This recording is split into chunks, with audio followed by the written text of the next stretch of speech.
Du 25 octobre au 9 novembre 2023, le projet communautaire de relèvement et de stabilisation pour le Sahel a organisé des ateliers régionaux en vue non seulement de faire le bilan des activités programmées et exécutées en 2023 par les communes bénéficiaires, mais aussi pour examiner les activités soumises au financement du projet pour 2024. Ces ateliers marquent une étape décisive du processus d'élaboration du programme de travail et du budget annuel du projet. Ces rencontres ont regroupé les parties prenantes de la mise en œuvre du projet avec la présence effective de représentants des bénéficiaires directs du projet que sont les personnes déplacées internes et des personnes hautes vulnérables.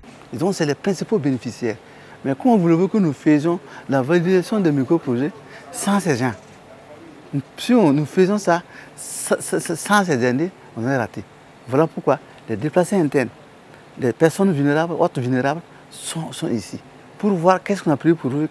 S'il y a quelque chose qui ne va pas, ils vont dire qu'on a oublié quelque chose. Le projet a adopté une démarche participative pour l'élaboration du budget. Les premiers responsables des délégations spéciales apprécient positivement cette démarche. J'étais impliqué dans l'identification. Il faut se dire que dans un premier temps, nous avons touché les bénéficiaires directs que sont les personnes déplacées et les hôtes. Voilà, à nous faire des propositions d'activités qu'on pouvait inscrire en tout cas dans notre PTBA, chose qui a été effectivement faite. À l'issue de cette consultation à la base, voilà, ils nous ont remonté ces propositions que nous avons soumises aux techniciens que sont les services techniques départementaux, voilà, pour appréciation à chacun à son domaine concerné.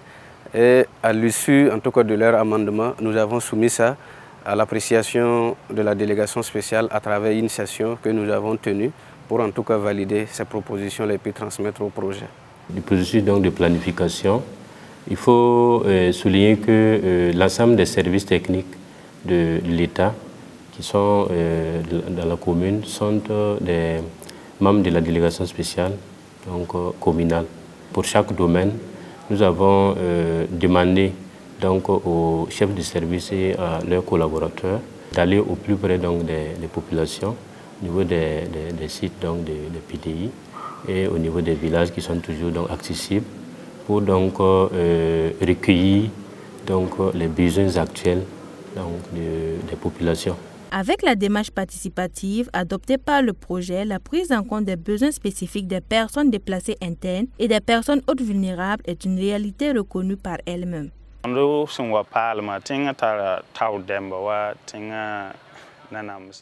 Dès notre arrivée, les PDS ont désigné des personnes pour nous dénombrer et recueillir nos besoins. Nous croyons avoir tout exprimé.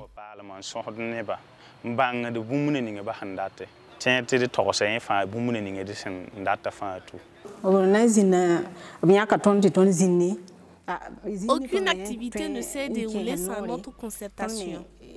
Les rencontres se tiennent de manière participative.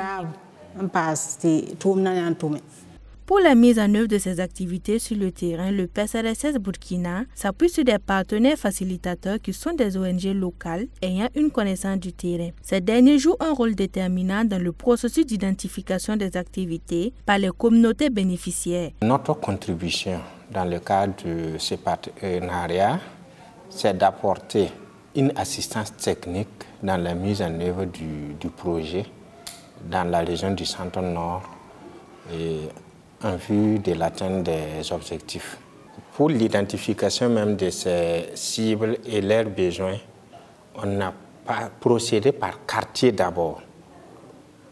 Et par quartier, maintenant, on revient au niveau village. Les bénéficiaires qui sont accessibles, qui ne sont pas accessibles ou difficilement accessibles, où il y a eu des villages aussi qui sont bénéficiaires mais qui se sont déplacés pour voir comment prendre en compte ces populations qui étaient bénéficiaires et qui sont déplacées. En tant que structure facilitatrice, est justement d'aller vers ces populations. Et c'est ce qui a été fait dans les différents villages d'intervention du projet au niveau de chaque commune et essayer d'échanger avec ces populations-là pour voir naturellement quelles sont les grandes préoccupations qui sont les leurs. Alors une fois que les préoccupations sont identifiées, il y a un travail de synthèse qui se fait avec l'administration, avec la collectivité qui sont actuellement gérées par les délégations spéciales. Et il s'agit de faire la synthèse de l'ensemble de ces préoccupations-là pour faire sortir en tout cas un plan acceptable pour l'ensemble de la commune. La consultation des parties prenantes, notamment des bénéficiaires, est au cœur de la stratégie d'intervention du projet. Cette démarche permet d'aboutir à l'identification de micro-projets réalistes et réalisables, répondant aux besoins des communautés et permettant au projet d'atteindre les résultats escomptés. C'est une démarche participative, ce qui veut dire que toutes les parties prenantes sont impliquées. Et nous privilégions dans ce sens-là une inclusion des bénéficiaires principaux que sont les personnes déplacées internes et les autres vulnérables.